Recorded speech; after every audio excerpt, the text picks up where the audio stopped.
On aimerait bien savoir la suite quand même.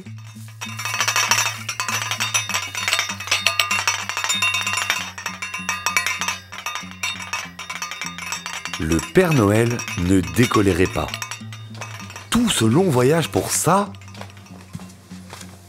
Je préfère largement ma forêt à cette forêt magique, se dit-il.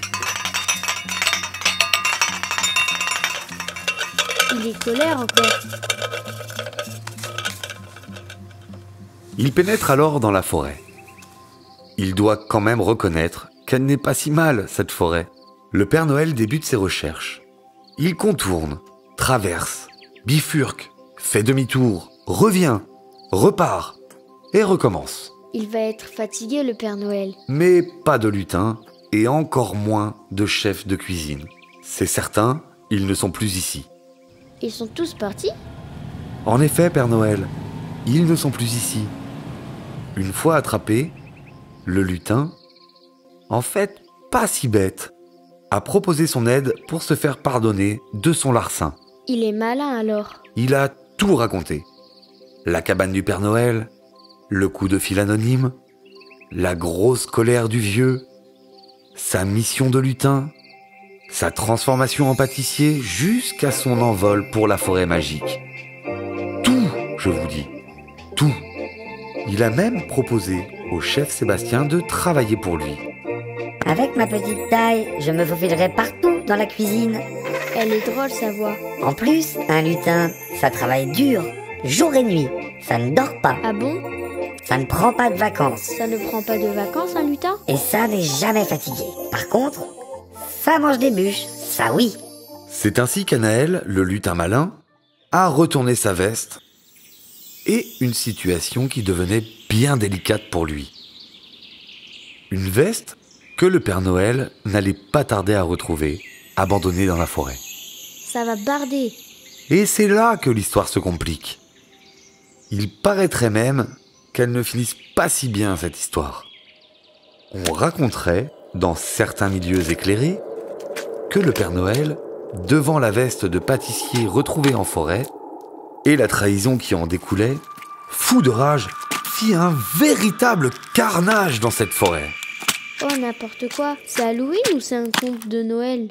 En fait, l'histoire se termine très bien. Le Père Noël comprend que le lutin est parti avec les chefs et décide d'aller éclaircir tout ceci en se rendant sur place, à Avignon, dans les cuisines du restaurant au Papy. Quelle ne fut pas la surprise du lutin lorsqu'il vit la porte de la cuisine s'ouvrir Il va se faire crier. et la silhouette du Père Noël s'avancer, menaçante. Le lutin resta figé sur place. « Anaël, mon fidèle lutin, tu es là !»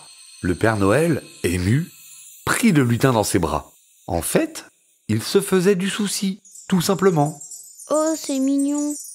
Du coup, tout est bien qui finit bien. Oui, nous pouvons le dire maintenant. Cette histoire finit bien. Le chef Sébastien et le Père Noël ont conclu un accord historique. Les cuisines d'Au-Papy fabriqueront les bûches. Le Père Noël, son traîneau et ses lutins se chargeront de la distribution. Un accord gagnant-gagnant et des bénéfices 50-50.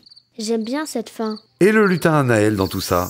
L'histoire raconte que le lutin malin a définitivement été changé en pâtissier par le Père Noël et qu'il occupe aujourd'hui le rang de maître d'hôtel au restaurant au Papy. Mais sachez que chaque année, le Père Noël revient au restaurant pour un séminaire annuel avec toute l'équipe. Et le lutin redevient lutin à l'occasion du repas de clôture. Cette fois, c'est fini, c'est ça? Le seul problème de cette fin, c'est que, avec la gourmandise intarissable d'Anaël, l'ancien lutin malin, il a fallu creuser une immense cave sous le restaurant pour y aménager une chambre forte. Et ça allait devenir un véritable problème. Mais c'est une autre histoire. Ça refait peur.